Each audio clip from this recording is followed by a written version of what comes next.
As God's children, it has always been our lifestyle to worship the Lord and bring Him glory in everything that we do. We always give our best to God because we know that we cannot outgive Him. He got our back and He will always provide. Part of our worship to the Lord is our giving. We may be in the middle of crisis, but we will still hold on to what the Lord has promised. As the Bible says in Malachi 3:10, "Bring the whole tithe into the storehouse that there may be food in my house. Test me in this, says the Lord Almighty, and see if I will not throw open the floodgates of heaven and pour out so much blessing that there will not be room enough to store it." With a cheerful heart, we can bring our tithes and offering at Raining Home. We can also give through GCash, or we can contact our respective life group leaders to help us on how to remain faithful in the Lord through our giving. Let us always remember that it's not what we do, it's who we are. We give simply because we love. Let's give! How great the chasm that lay between us, how high the mountains I could not climb. In desperation, I turned to heaven and spoke your name into the night. Then through the darkness, your loving kindness tore through the shadows of my soul. The work is finished. The end is written. The end is written. It's Jesus Christ. Jesus Christ, my living hope.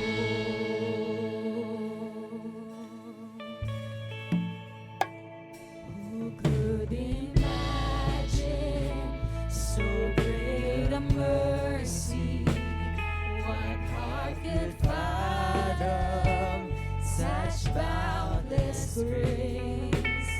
The God of ages stepped down from glory to wear my sin and bear my shame. The cross has spoken. The cross has spoken. I am forgiven. I am The King of Kings calls forgiven. me his The own. King of Kings Oh calls Lord, you are me beautiful. You are his beautiful. own. Beautiful Savior, I'm yours forever. 'Cause Jesus Christ, my living hope. Hallelujah, praise the one who set me free. Hallelujah, death has lost its grip on me. You have broken every chain. There's salvation in your name, Jesus Christ, my living hope. Hallelujah, praise the one who set me free. Hallelujah, death has lost its grip on me. You have broken every chain. There's salvation in your name, Jesus Christ, my living hope.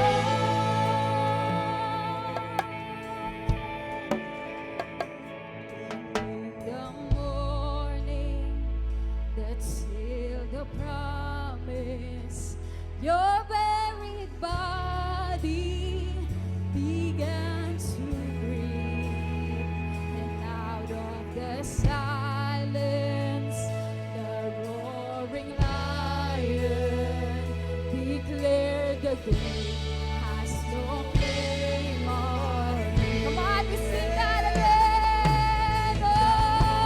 Morning that sealed the promise, your buried body began to breathe. And my love,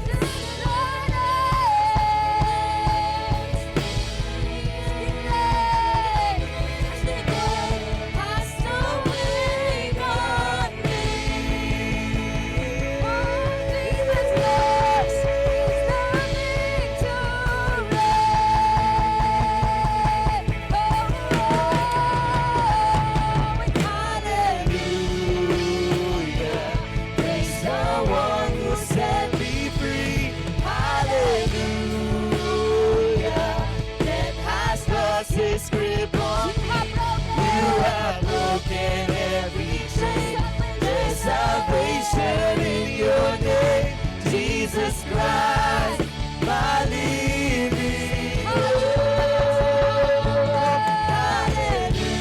Hallelujah. Praise the one who set me free. Hallelujah. Death has lost its grip on me. You have broken every chain. There's salvation in your name, Jesus Christ, my living hope. Hallelujah. Praise the one who set me free. Hallelujah. Death has lost its grip on me. You have broken every chain. There's salvation in your name, Jesus Christ, my living hope. Jesus Christ, my living hope. Jesus Christ, my living hope. The simplicity of everything in life is the very Word of God. So we need to understand that the Word of God is the power of God. You are created for greatness. You are created to carry God's glory. So that's why you are not ordinary. Hear the Word, read the Word, and allow the Word to perform. Walang malaking challenges sa iyo. Naliliit pananampalataya mo. Kahirapan sa buhay mo, tapos.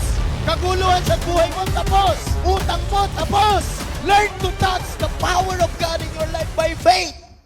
To deliver the Word of God, let's welcome the Senior Pastor of Reigning Light International, Pastor Lito Peren. This is all about Resurrection Sunday. More than 2,000 years ago, Jesus Christ died for you and for me. Because He loves us so much. So that's why this is a great celebration of what Christ did for us. At ang maganda, yung ginawa ni Kristo, dapat hindi mo na inuulit. Kasi hindi natin kayang pantayan ang ginawa ni Kristo sa buhay natin. Ang maganda, yung ginawa ni Kristo may epekto sa buhay natin. At ang epekto ng ginawa ni Kristo sa buhay natin, binago na niya tayo. Mula sa makasalanang buhay, pinatawad niya tayo upang magkaroon ng buhay na walang hanggan. Kaya lahat ng bagay na nangyayari, dapat relevant tayo. Hindi yung kung ano yung nakita natin noong nakaraan, yun lang din ang gagayahin natin ngayon. So kaya, ang mahalaga, nauunawaan natin yung ginagawa natin. No? At yung ginagawa natin, may resulta sa buhay natin. Tandaan nyo po, lahat ng bagay na walang resulta, tigilan mo. Lahat ng bagay na walang resulta sa buhay mo, na ginagawa mo, tigilan mo. Because if you do things without result, that is stupidity. O paulit-ulit mong ginagawa tapos walang resulta, mahirap yan. No? Kaya lahat ng bagay, babalikan mo kung gusto mo ng resulta, dapat alam mo kung anong ginagawa mo. Lagi tayong magsisimula sa Diyos. No? Kaya itong mga bagay na ito na ginagawa natin, dapat maunawaan natin kung ano yung ginawa ni Jesus sa atin, may resulta sa buhay natin. So, kung ano ang ginawa ng Panginoon sa atin sa pamamagitan ng kanyang aksyon, sabi ng Romans chapter 5 verse 8, "But God demonstrated His love for us while we are still sinners, Christ died for us." So, binigay ng Panginoong Diyos doon sa John chapter 3 verse 16, "For God so loved the world that He gave His one and only Son, that whoever believes in Him should not perish but have everlasting life." So, ibinigay ang kaisa-isang anak upang ipakita ang pag-ibig niya sa bawat isa sa atin. So, hindi lang basta ipakita, matanggap natin, maranasan natin. So, kaya po tayo ay Kristiyano. And it is by choice, not by force. It is by choice, not by force.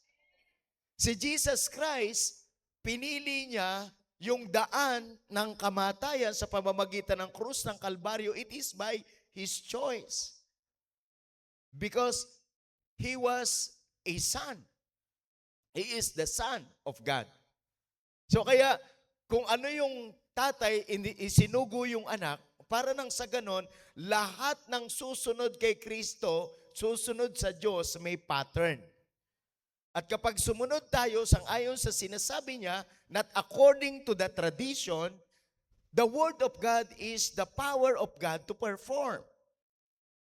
No, kaya po, this Sunday, it is our continuation, the unlimited life with Christ. That is our situation. Kaya maganda na nauunawaan natin ang mga bagay na ito kasi we are unlimited if we have Christ in our life. But if we don't have Christ in our life, we will become limited. So may mga limitasyon ng buhay na wala kay Kristo. Laging kapos. Laging kulang. Kaya napaka-powerful ng verse na ito, Galatians 2:20. I've been crucified with Christ and I no longer live, but Christ lives in me. The life I live in the body, I live by faith to the Son of God who loved me and gave Himself for me. I've been crucified with Christ. So it is our choice. So napakaganda ng sitwasyon ngayon. Marami tayong nakikita, visible sa atin, and as a religious Christian nation, marami tayong nakikita. Nagde-demo at nakikita natin sa Facebook, grabe ginawang katatawanan pa yung iba. So we are not judging here. But we are after sa result. More than 2,000 years ago, may epekto ang ginawa ni Kristo sa buhay ko. Kasi pinili ko nang mamatay sa sarili kong agustuhan para si Kristo mabuhay sa akin. And that is my choice. That is my decision. Walang pumilit sa akin noon. At natural yan sa akin kasi nagmamahal ako. Naintindihan ko yung pag-ibig ng Diyos. Na bagamat makasalanan ako, si Kristo ay namatay para sa akin. So ngayon, pinili ko na ring mamatay sa sarili ko para si Kristo ang mabuhay para sa akin. Kaya ang epekto nito sa akin sa ganitong desisyon ko, yung 1 Corinthians 5:17. Now what the Bible says in 1 Corinthians 5:17, if anyone is in Christ, he is a new creation. The old has gone and the new has come. Sino excited dito na ikaw ay bagong nilalang? May bagong buhay ka. May bagong kinabukasan ka. So yan yung bagay na pinauunawa sa atin ng Panginoon. If you are in Christ, you are a new person. You are a new species. Dating karnal, ngayon nagkakaroon ng access sa spiritual, sa supernatural. So that's why we need to understand that if we are in Christ, we are a new creation. If we will become in Christ if we die to ourselves. So that's why hindi lahat ay pwedeng makamtan ang Ephesians chapter 3 verse 10.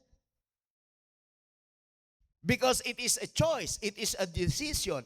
So kung ito ay pipiliin mo, didesisyonan mo na ikaw ay namatay sa sarili mo para mabuhay kay Kristo, ikaw ay bago ng nilalang, narito ang mga bagay na luma ay wala na at narito ang mga bagay na bago dumarating. So itong Ephesians chapter 10 at chapter 3 verse 10, mai-experience mo siya. Natural siya na lumalabas sa pagkatao natin. So sabi ng Ephesians chapter 3 verse 10, now to Him who is able to do exceedingly abundantly above all that we ask or think, according to the power that works in us. So it is not my power. It is God's power in my life. He is the one who is able to do Hindi ako ang gagawa, siya ang gagawa. Pag siya ang gumawa, exceedingly, abundantly. So yan yung bagay na dapat na makita natin, maunawaan natin, maranasan natin. So, sabi ng verse, doon po sa 2 Corinthians chapter 8, verse 9. Sabi niya, for you know, sa New King James Version, for you know the grace of our Lord Jesus Christ, that though He was rich, yet for your sakes He became poor, that you through His poverty might become rich. So this is what Jesus Christ did to each and every one of us. Even though He was rich, He died like a poor in order for us to access His richness. Now, sino dito yung excited ka na ito available pala sa'yo? So, bibigyan natin ng kapangyarihan ang salita ng Diyos na mag-manifest sa life natin. Huwag mong kokontrahin. Huwag mong kokontrahin ang salita ng Diyos kasi wala ka pa, may salita na ng Diyos. At in fact, kaya tayo nag-exist kasi ito ang kalooban ng Diyos. Doon sa The Passion Translation, 2 Corinthians chapter 8, verse 9, the Passion Translation says, for you have experienced the extravagant grace of our Lord Jesus Christ. Sabay-sabay nga natin sabihin, extravagant grace. So it is in a superlative form. Extravagant. Ibig sabihin, walang katulad. Walang kaparehas. Walang pwedeng ipantay. Extravagant. Extravagant grace of our Lord Jesus Christ. That although He was infinitely rich, He impoverished Himself for our sake. So that by His poverty, we became rich beyond measure. It is who we are. Rich beyond measure. It is who we are. So the only limitation to manifest the word in us is our willingness to respond. Gusto mo ba talaga na maranasan mo yung rich beyond measure? So hindi ikaw ang gagawa, si Lord ang gagawa. Now, sino dito excited ka? This Resurrection Sunday, ibang galawan mo bukas. Ibang galawan mo ngayong linggong ito. Iba yung galawan mo sa susunod na buwan. Iba yung galawan mo sa susunod na taon. Why? Because you are rich beyond measure. So that's why, through Jesus Christ, we are unlimited. Sino yung masaya na nandito ka ngayon? So last week, I shared about the source is God's unlimited ability. And the measure is exceedingly abundantly above. But today, the scope is all we ask or think. The scope is what? All we ask or think. So kung ano yung hinihingi mo, kung ano yung hiniisip mo, higit pa dyan ang matatanggap mo. Ay, parang wala akong kausap. Ang mabigat, baka wala kang hinihingi. Ito pang pansakit, baka wala kang iniisip. So I encourage you na kaya ka na andito ngayon because God loves you so much. And He wants to perform miraculous thing in your life. Not ordinary. Extravagantly. Abundantly. Hallelujah. It is available to us. All we ask or think. So, all that we ask or think. So, kung anong iniisip mo, kung ano yung iyong hihingin, mas matindi ang gagawin ni Lord. Sino dito yung may iniisip ka ngayon? Taas ang kamay, may iniisip ka ngayon. May hinihingi ka ngayon. Grabe, si Jesus, hindi ho siya patay, buhay ho siya. Makapangyarihan siya. Basta meron kang Diyos, yung pangit, gumaganda. Tandaan nyo, pag si Lord ang gumawa, hindi mabagal, mabilis. At hindi pwedeng-pwede na. Dapat pwedeng-pwede.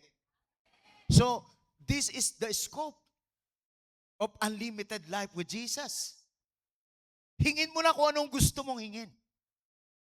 Isipin mo na kung anong gusto mong isipin, pero higit pa dyan ang magagawa ni Lord. So, covers both spoken prayers and silent thoughts. Kung ano yung ating mga hinihingi, yung mga pinapadala, kahit hindi mo pabanggitin, alam ni Lord. So God knows our deepest desire, even those who cannot express. So that's why God is able. No request is too big. No thought is too small. So walang maliit kay Lord. Malalaki lahat. Sino dito excited ka? Meron kang Diyos na able. Today, He is able. Now to Him who is able. So, before they call, I will answer. Yan ang sabi ni Jesus. Bago pa sila tumawag, bago pa tayo tumawag, nakikinig na si Lord. Isaiah chapter 65 verse 24 says, "It shall come to pass that before they call, I will answer. And while they are still speaking, I will hear." So this is a powerful testimony. This is a powerful expression. It is a powerful declaration of God's word. Grabe. Bago pa tayo tumawag, alam na niyang tatawag ka. Bago ka pa magsalita, naririnig ka na niya. And He is able. He is not disabled. He is able. Sinong masaya na nandito ka ngayon? You want to receive your portion. God wants to bring you to your next level. Tandaan niyo po, habang lumilipas ang oras, habang lumilipas ang panahon, yung oras natin sa mundong ito, hindi nadadagdagan, nababawasan. Kaya you need to believe right now. Hindi pwedeng bukas. Kasi hindi natin alam kung anong bukas. Hindi natin alam kung malakas pa tayo bukas. But thank be to God. Thank be to God. Our portion is health, not sickness. God is on the move. God is at work. Sometimes, dinadala tayo sa mga ganong bagay to trust the Lord more and more. So that's why we need to understand those things. Walang lugar na lalagyan ka na hindi ka naririnig ni Lord. Hindi ka pa nagsasalita, dinig ka na niya. Bago ka pa tumawag, alam na niya, natatawag ka. So, don't hold back in prayer. Bring everything to God. Dreams, fears, desires, and even your ambition.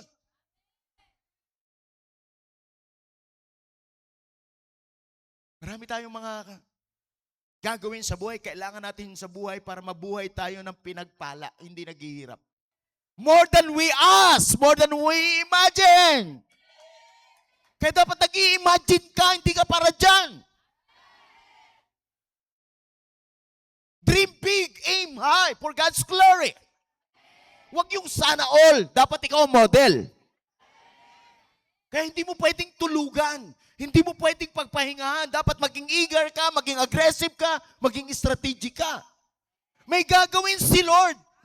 Huwag kang maraming ginagawa. Yung pinagagawa lang ni Lord, i-priority mo. Kasi sa mundong ito, nakakapagod. So we ask God for wealth, not to be famous. We ask God for wealth to be a model. Kasi we cannot afford to live here on earth in poverty. We live in prosperity. And need to thank God. Praise Him. Kung nangyari dito, mangyayari din sa inyo. Kasi isa ang Diyos natin. Itodo mo kay Lord. Yung wala ka nang babalikan, wala ka nang ibang pag-asa, si Lord na lang. Grabe yung mga tao, akala nila pag-asa abroad. Iba ba yung Diyos sa abroad kaysa dito? Tandaan nyo, kahit kurap ang Pilipinas, hindi ka kadamay. Kasi anak ka ni Lord.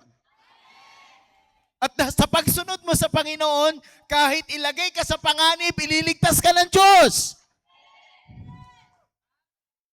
I read my Bible. Si Daniel, grabe, hindi siya sumamba kay sa ginawa ni Nabukadnezar. Grabe, dinalagay siya sa lion's den. Mga kapatid, yung leon naging carnivorous, naging vegetarian. Grabe, nawala yung appetite ng gutom na lion kay Daniel. Why? Meron siyang Diyos na hindi ako sasamba sa ginawa ng tao. That's faith.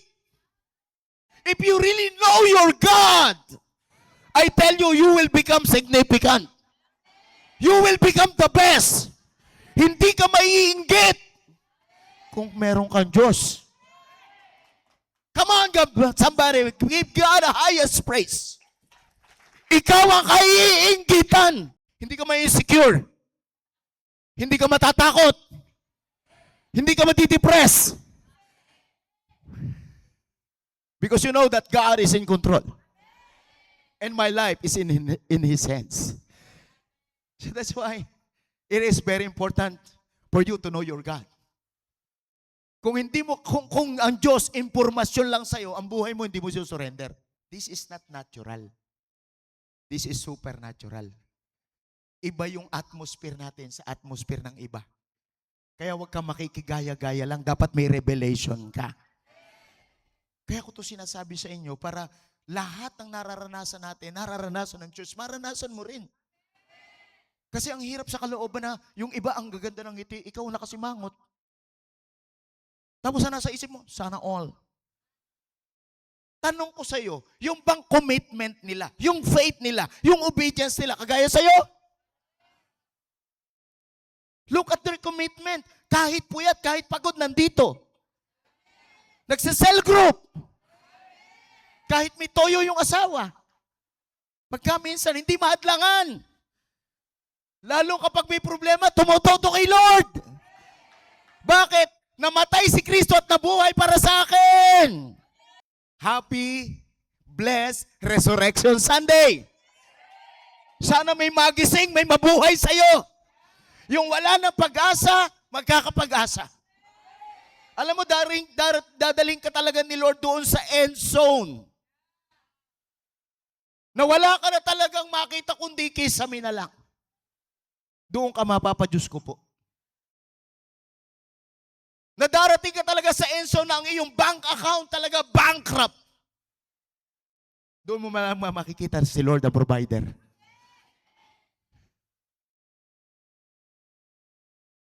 At pag naintindihan mo si Lord ang provider mo, lahat ng bank account mo may laman. Yung iba, hindi pa rin talaga makapaniwala eh. Bigyan ko kayo ng sample. Kung gusto nyo talaga mabuhay sa abundance, gusto nyo mabuhay sa abundance, pag dumating ang pera sa kamay nyo, huwag nyo sabihin, konti pa to. Wag. Kahit pa pinakamarami kang utang, ganito gawin mo. Pag may dumating sa'yo, Panginoon, salamat. At lahat ng bank account mo, hulugan mo ng piso. Bakit? That is your declaration na mayroong sobra. Meron akong ipon. Ibobombard ka ng demonyo. May ipon ako. I'm living in abundance. Every time na meron darating sa akin, may surplus.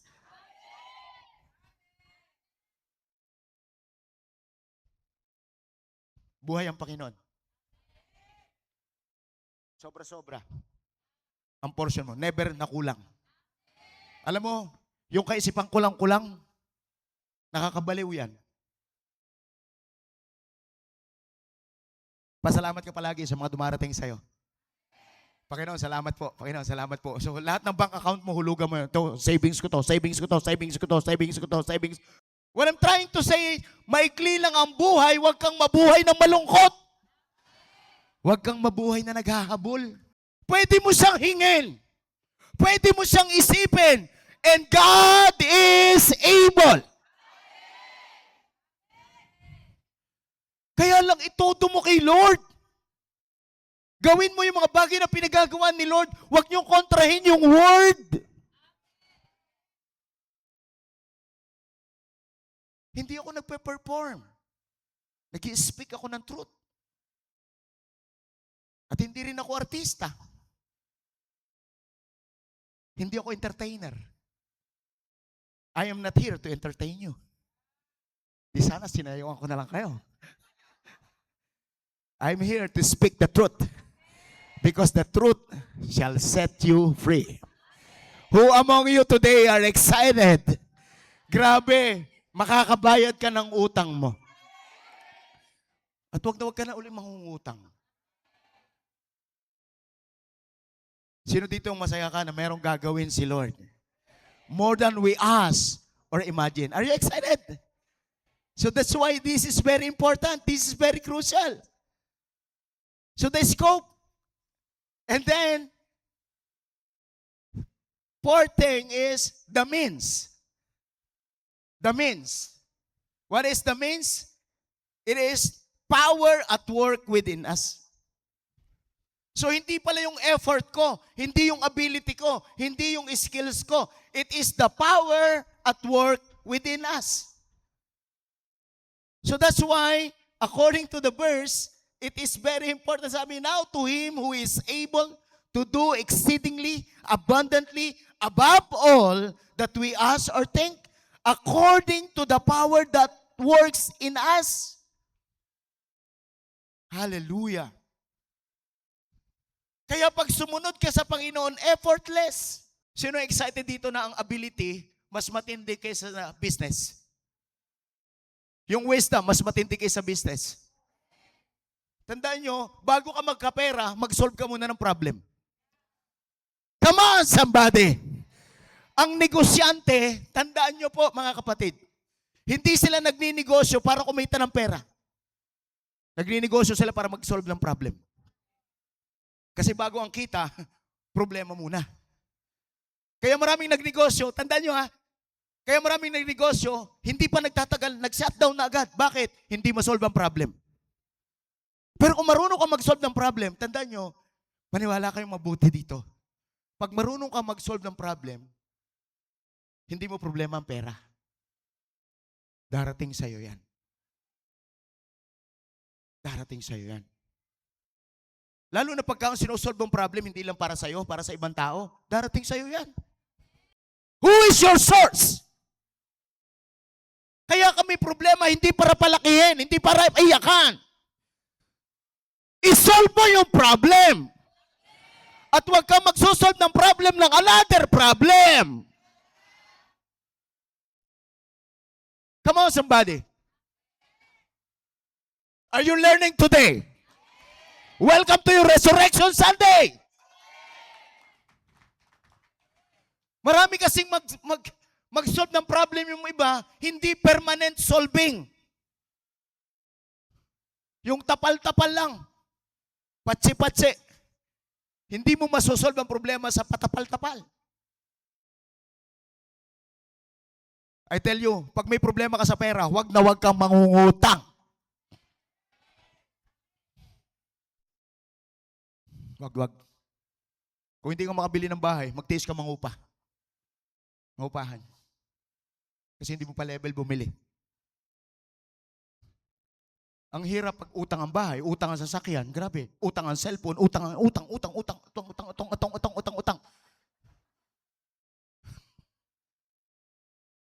Imagine mo, pag magpupuri ka sa Panginoon, I praise you, Lord. Sabi ng demonyo, may bayarin ka bukas. Ay, isipin mo, trabaho.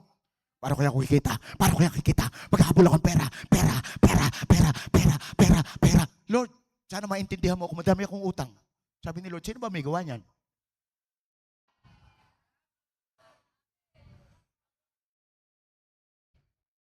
Mga kasama, mga kapatid ko sa Panginoon, this is practical thing. So tandaan yung mabuti, no? Maunawaan natin ang mga bagay na to. Sino dito yung excited ka? Ano yung means mo? So, lagi tandaan. So, the means is the power of God who works in us. So, God's power is not distant. It is active inside the believers. I am talking about the believers today. But the question is, your faith is active inside of you? So that's why you are here today. Activate your faith. Wag little faith, wag passive faith. So it refers to what? God is near. God is here. So it is active inside the believers. So hindi ito work ko, work ni Lord. Kaya pag may mga ganong bagay, Lord, kailangan ko po ng devotion. Lord, kailangan ko po ng word mo. Lord, kailangan ko po ng, ano po sasabihin ko sa mga taong makakausap ko. So kaya ako nagdi-devotion kasi yun yung aking regular diet. Kasi pag hindi ako kumain, mamamayat. Manghihina. Kaya mag-devotion tayo lahat. Sino masaya nagdi-devotion? Tandaan nyo mga kapatid ko, no? Huwag kang pag hindi ka nakapag-devotion, magigilty. No. Hindi ka dapat nagigilty, dapat nag-hunger ka. Wala pong hindi kumain ng tanghalian na ganito. Nakakagilty naman, hindi ako kumain.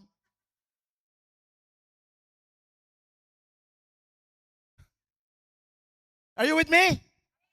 Kakain at kakain ka. Why? Kasi gutom ka. Hindi ka na magugutom kung patay ka na. So that's why I encourage you to build up your faith. Have hunger for the Word of God. Make your devotion. Ay, hindi ako nakapag-pray. Ay, hindi ako nakapag-devotion. Nakaka-guilty. No. The question is, are you hunger? Kung hindi ka nagutom, sa matagal mong hindi pagkain, makapatay ka na. Lalakad ka na lang ng ganun, wala ng power. So that's why we need to understand these things. So kaya, it is God who works in us. Hallelujah. Sino dito masayang-masaya ka, magdi-devotion ka na ngayon? Kasi hindi guilty ang ano, nakaka-guilty naman, hindi ako napag-devotion. I tell you, hindi ka dapat mag-guilty pag hindi ka kumakain. Kumain ka. Wala pong hindi kumain ng lunch ang sabi, nakaka-guilty, hindi ako nag-lunch. Nakaka-guilty, hindi ako nag-breakfast. Grabe, guilty na ako. Hindi na ako nag-breakfast, hindi pa ako nag-lunch. Grabe, guilty ako. Hindi ka mapapakali. Gumaganon tiyan mo. Because you are hunger. Kasi yung source natin si Lord. Hindi yung effort mo, hindi yung galing mo, hindi yung ability mo, hindi yung mundo, hindi yung magandang company. Si Lord yung source natin. No, sino dito yung masayang-masaya ka na ang source natin walang iba kundi si Lord. Yung means natin yan eh. No? Talagang the power that works in us. This refers to the Holy Spirit working through us. So talagang pinaka-the best na best friend natin, walang iba kundi ang Holy Spirit. So this refers to the Holy Spirit working through us. We are vessels through which God accomplishes His purposes. So sabi mo sa katabi mo, lalagyan ka lang. Sino dito excited lalagyan ka? Tandaan nyo, sino dito yung yung may mga the best na lalagyan nakalagay sa kanilang closet?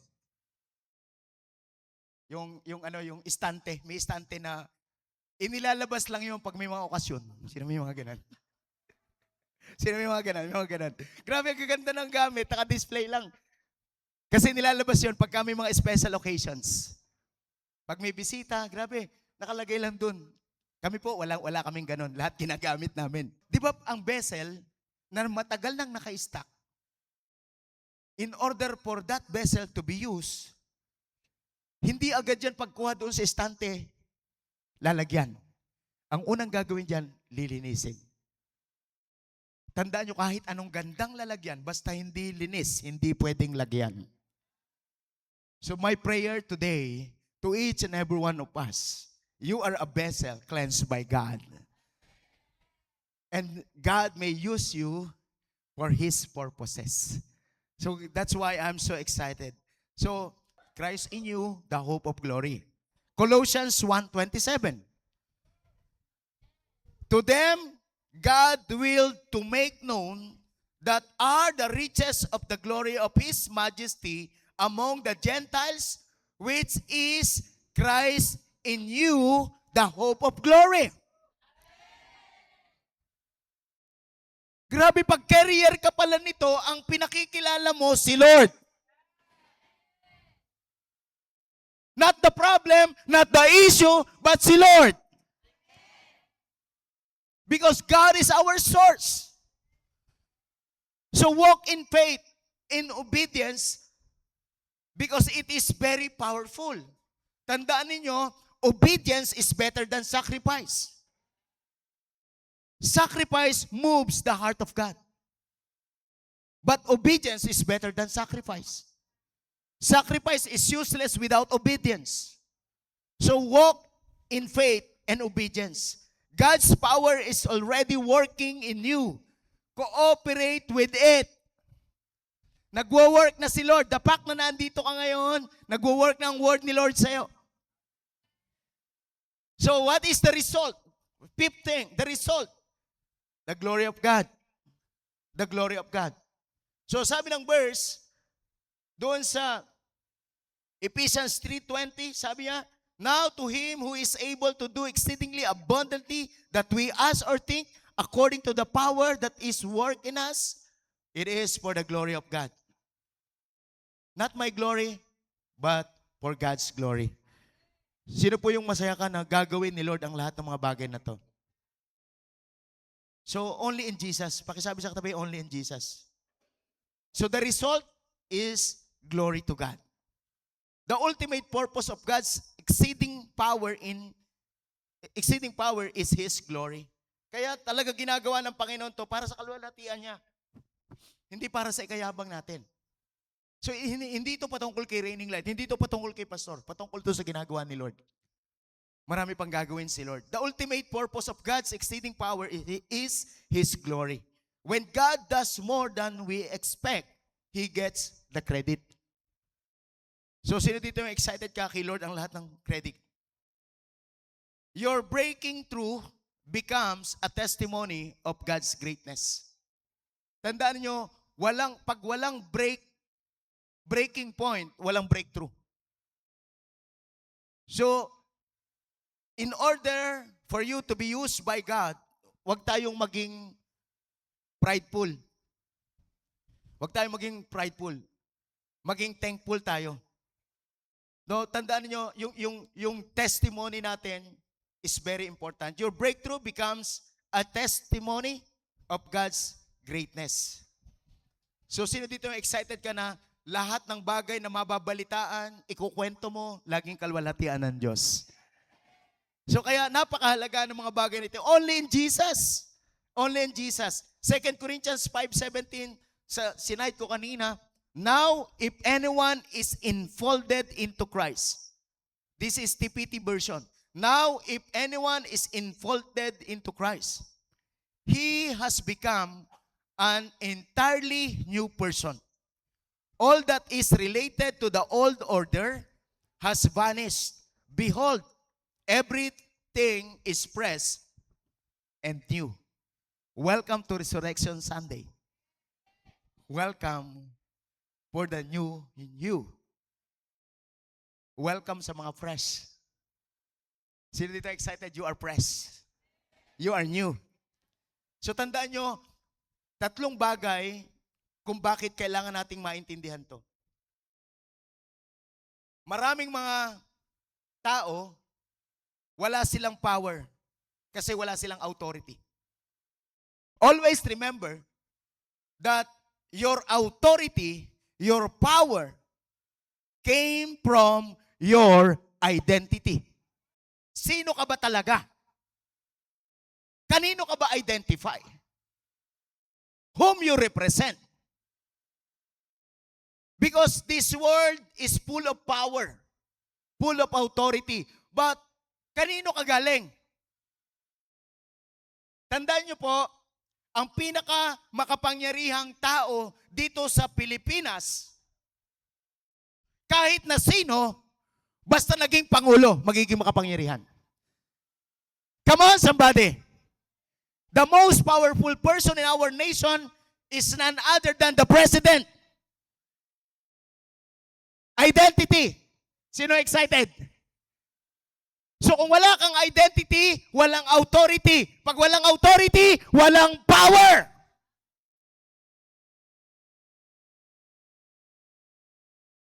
Kahit na sinong malagay dito, may power, may authority yan. May power yan. It is not the person. Kahit na palit-palit ng mukha dyan, identity yan. Come on, somebody. Kaya yan yung authority sa bansang Pilipinas. But I tell you today, your identity is not just to become a president. You are more than that. You are Christ's ambassadors. So you need to represent Jesus. Come on. Yung ating military, tingnan nyo yung military natin. Ang military, kaya siya may authority, kaya siya may power, it is because of their uniform. They are men and women in uniform. Come on, somebody.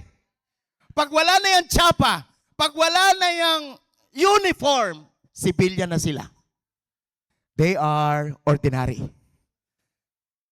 Come on, somebody. That's why you need to take care of your identity. Maraming mga tao kaya walang authority. Maraming mga tao kaya walang power. Hindi na makita si Kristo sa buhay niya. Yung MMDA, yung traffic enforcer, yung highway patrol, grabe. Kahit malaking truck, kahit mabibilis na bus, grabe pag naka-MMDA, naka-highway patrol, gano'n lang sila sa halye. Grabe yung mabibilis na bus, yung malalaking truck, humihinto, tumatabi. Why? Identity, authority, and power. So kaya maraming mga Christian, wala silang power, wala silang authority kasi corrupted ang identity. Sinong excited na nandito ka ngayon? Pakisabi sa katabi, you are powerful. So that's why hindi ka nagmamakaawa. Identity, ito dito nag-uumpisa ang lahat. Kung hindi mo alam kung sino ka, hindi mo ma-access ang iyong autoridad.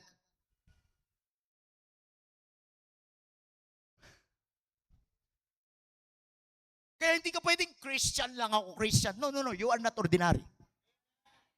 Show me your identity. Because your identity manifests your authority. Tandaan mo, pag anak ka, hindi ka nagmamakaawa. Hindi ka nang hihingi. Nagkukuman ka. So, authority, ang kakayanang magpatupad ng isang bagay. So, that is authority. When you declare, it manifests. Kaya nga, magkaka-tiles ito, magkaka-pader yan, magkaka-kisam ito, magkaka-aircon to. So it is God's power to manifest. But it is our ability to manage. Sino masaya na nandito ka ngayon? Sabihin mo sa katabi mo, identity. Bakit to ginagawa ni Lord? Kasi may mga anak siya dito. Sino dito yung anak ni Lord? Grabe, araw-araw ng buhay mo, grabe, yung identity mo nakikristo. So talagang yung power mo, sabi dito, yung power is ang resulta ng pagkakaroon ng tamang identity at authority. So power is the result of having a right image of identity and authority. So kaya nagmamanifest lang itong mga bagay na to. Sino dito yung excited ka na pangangatawanan mo na, Kristiyano ka talaga? Titindigan mo talaga yan. Puposisyonan mo talaga yan. So that is your authority. And if you have that kind of authority, you will have power. Now, sino dito yung excited ka, masayang-masaya ka na nandito ngayon? Maraming mga tao talaga, hindi nila alam kung sino sila. Kung kani-kanino sila na-identify. Yung iba na-identify sa kanilang katalinuhan, sa kanilang skills, sa kampaning pinagtatrabuhan, sa mundo, sa gobyerno. Maraming identity. Pero I tell you today, you must be identified with Christ. So your identity is in Christ. So kapag ka ang identity mo na kay Kristo, mga kasama, hinding-hindi ka magmamalimos. Hinding-hindi ka magiging kawawa, magiging powerful ka. So, as a conclusion today, God is able to do more than you can ask, think, or imagine. And He does it through His power working in you. Don't limit Him with small expectations.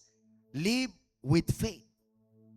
Pray with boldness and trust in His overflowing provision.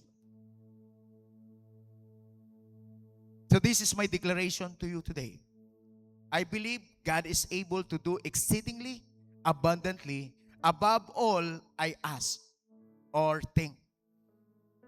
His power in me, His power in you, and may life will reflect His greatness. Makikita ng Lord ng mga tao na nire-reflect mo siya. You are sons and daughters of God. You are not ordinary. Tandaan nyo, yung highway patrol, yung MMDA, hubaran mo ng uniforme. Baka sagasaan lang yun sa highway. Ino-honor, nire-respect because of identity. Kaya maraming mga Christian walang honor, walang respect because of the identity. So my prayer is that to you this very moment, now moment, regain your identity. Regain your identity. You are not identified sa mga bagay sa mundong ito. You are not identified with your problem. Yung problema mo, ang katapat niyan, ang solusyon ikaw. There is no problem too big that God cannot solve it. God is with you. God is with you. So if you want to live that kind of life, unlimited life with Christ, it is available to each and every one of us. So as we come with boldness, with faith, hindi ko alam kung anong hinihingi mo. Hindi ko alam kung anong sitwasyon mo ngayon. Hindi ko alam kung matagal ka na o bago ka pa. Si Lord, hindi niya tinitingnan kung bago o matagal. Ang tinitingnan ni Lord, naniniwala ka ba? Mangyayari ba ito talaga sa'yo? Sinabi ng Panginoon, you can attest the word kapag ka nag-manifest na siya sa life mo. So, today, magpe-pray tayo. Sino dito yung excited ka na, Lord, babaguhin mo ako. Yung identity ko si Kristo. Identity ko si Kristo. Hindi ka naka-identify sa iyong career. Hindi ka naka-identify sa iyong asawa. Lahat ng yan, regalo lang sa'yo ni Lord. Regalo lang yan. Sino dito nagpapasalamat ka sa buhay na meron ka? Regalo lang din yan ni Lord. Ang buhay mo, hindi nagdidetermine kung anong diploma ang nakalagay sa inyong pader. Kung saan posisyon ka na nagtatrabaho, kung anong kumpanya nagtatrabaho. Hindi po yun. Ang mahalaga talaga dito na kay Kristo ka. Kapag na kay Kristo ka, ikaw ay bagong nilalang. Lahat ng bagay na luma, nawawala at ang mga bagay na bago, dumarating. Pag na kay Kristo ka, hindi ka maluluma. Araw-araw ng buhay mo, lagi kang bago. Are you excited for the newness of your life with Jesus? A life with power, a life with authority. So, blessed Resurrection Sunday to each and every one of us. Sino po yung excited na magpe-pray tayo ngayon? Pwede po bang tumayo tayong lahat?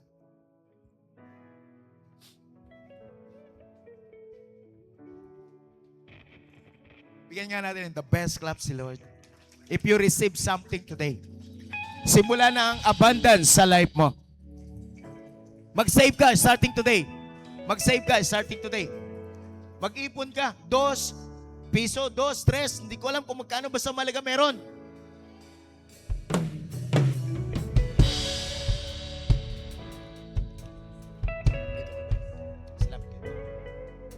Basta malaga meron. Kasi declaration yan, na wala na ang kakapusan sa atin at nabubuhay tayo ng kasaganaan.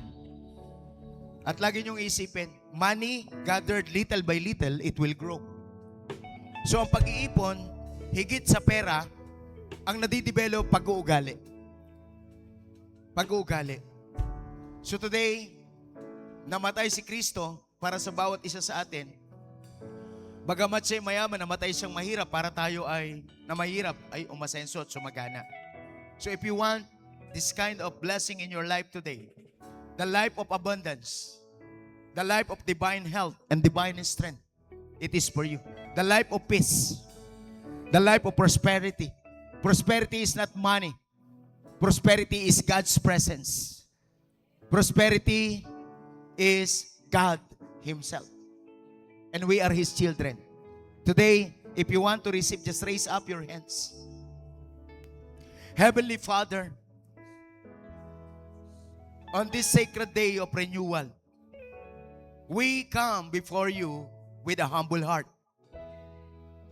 You are the God who restores. You are the God who redeems and makes all things new. Thank you so much, God, for allowing us to hear, for allowing us to witness.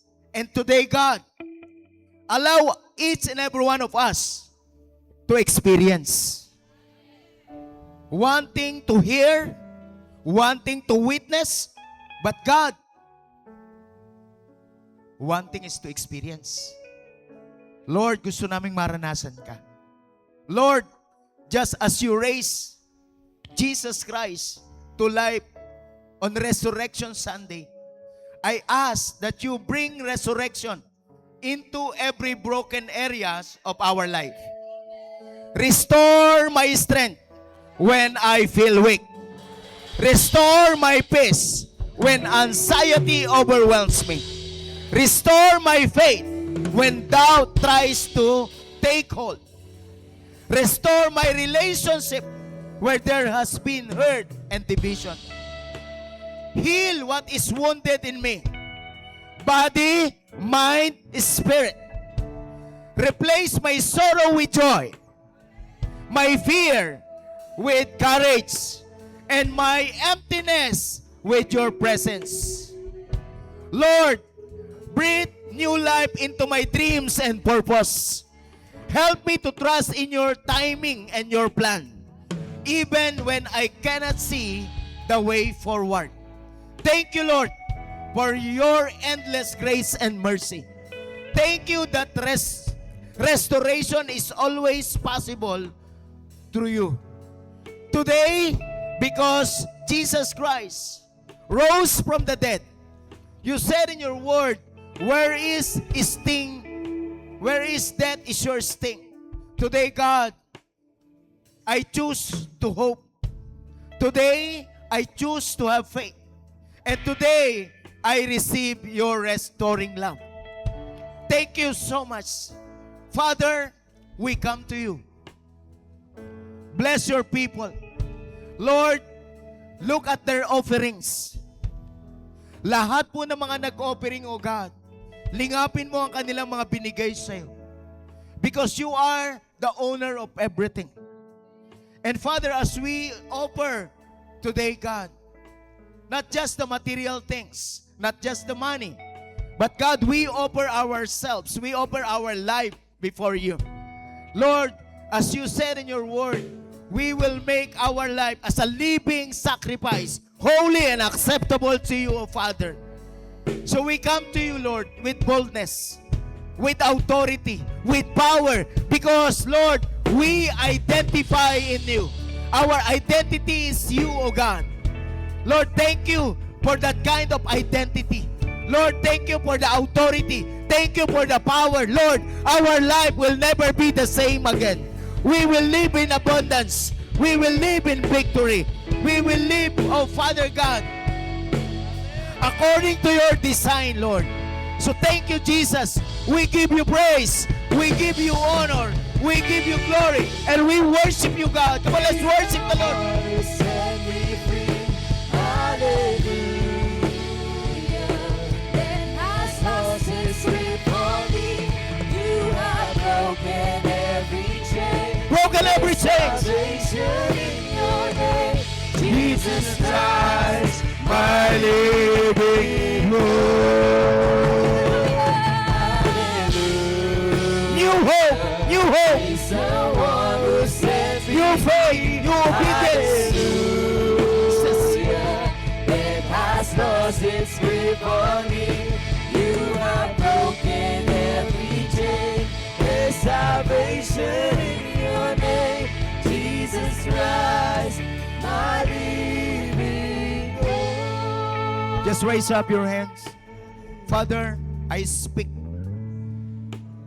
according to your word, according to your authority, according to your power, God.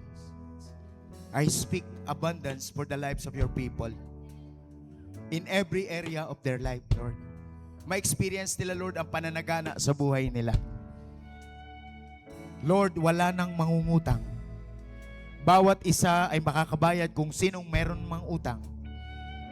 At hindi lamang yon, Lord, starting today, you are able, makakapag-save sila, makakapag-ipon sila, Panginoon. Because you said in your word, money gathered little by little, it will grow. And the wealth of the wicked will be transferred to the righteous. Father, thank you because of your word. We believe in you. We trust you. So I declare in the name of Jesus, wala na po, Panginoong, mga anak mo na hindi susunod sa iyo. Pipiliin naming sumunod sa iyo, Panginoon. That's why, God, tinatapos namin ang kahirapan sa buhay namin when it comes to finances. At nagsisimula kami ngayon sa kasaganan. And Father, kung sino man pong may karamdaman, physically, mga nagmi-maintain ng gamot, matagal nang nahihirapan sa karamdaman, Lord, in the name of Jesus, we are declaring divine health and divine strength. In the name of Jesus, we ask for miracle. We ask for miracle. We ask for miracle. Yung pong may mga diabetic, may mga high blood, Lord, in the name of Jesus, get out of our body. Get out of our body. Get out of our body. And Father, we welcome strength. We welcome divine health in Jesus' name. In Jesus' name, oh God. Lord, sa bawat isa na nandito ngayon, I pray, I declare, in the name of Jesus, Lord, healing in the name of Jesus. Kung sino man may karamdaman, help us to trust you, to believe in you, because you are a miraculous God. And Lord, you said in your word, hindi mo mahihiyain ang mga nagtitiwala sa iyo. Now to Him who is able, exceedingly, abundantly, Lord, to do everything more than we ask, more than we imagine. Father, in the name of Jesus, we declare divine health. Divine health. And Father, right now, in the name of Jesus, I pray for restoration. Lord, sa mga may galit sa puso, tanggalin mo po ngayon, Panginoon. Sa mga hindi makapagpatawad, Lord, turuan mo po kaming magpatawad. At Lord, kung meron man kaming alam na naunawaan na laman na meron pong something sa heart namin, Lord, turuan mo po kaming makipag-usap, at kung may mali kami, humingi kami ng tawad. Because you are the God of reconciliation. You are the God who restores relationship.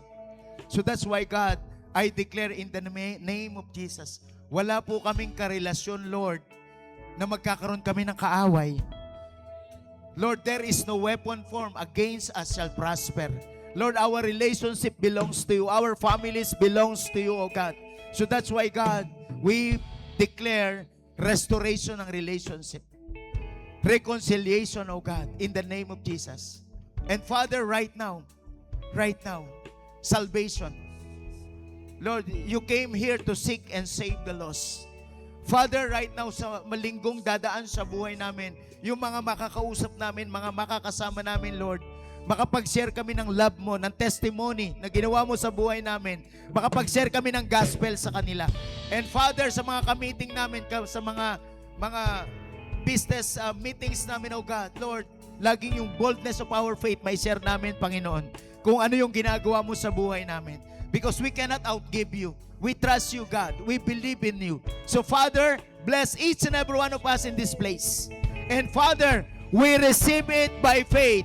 In the name of the Father, and of the Son, and of the Holy Spirit, and all God's people shouts, Amen, Amen, Amen, Amen. Have joy in your spirit. Have joy in your spirit. Praise Him, praise Him, praise Him, praise Him, praise Him, praise Him, praise Him. There's salvation in your name, Jesus Christ, my